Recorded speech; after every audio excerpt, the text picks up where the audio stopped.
आप सभी का हमारे YouTube चैनल खडोलिया साइंस प्रोजेक्ट में स्वागत है। आज ज्वालामुखी वाला प्रोजेक्ट बनाने जा रहे हैं, जिसको बनाने से पहले मेरे को पता नहीं था कि इतना बड़ा एक्सपेरिमेंट हो जाएगा। वाह, कमाल कर दिया इसे एक्सपेरिमेंट ने। चलो आपको भी दिखाते हैं, वीडियो स्टार्ट करते हैं।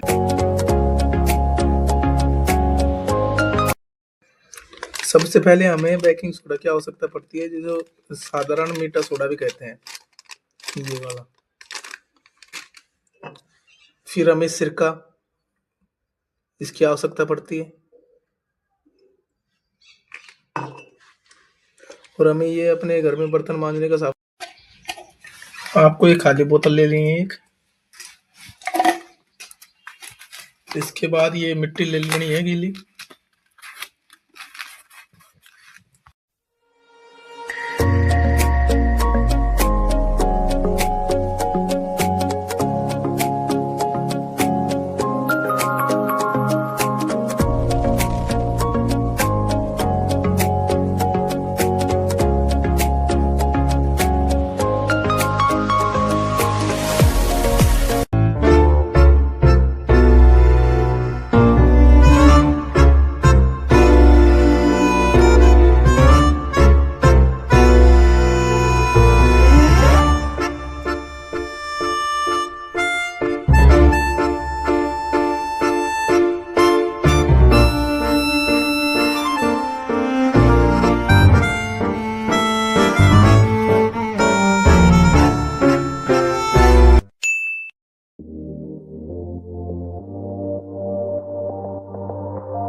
फ्रेंड्स, अगर आपको वीडियो अच्छी लगी हो तो वीडियो को लाइक करें और चैनल को सब्सक्राइब करें।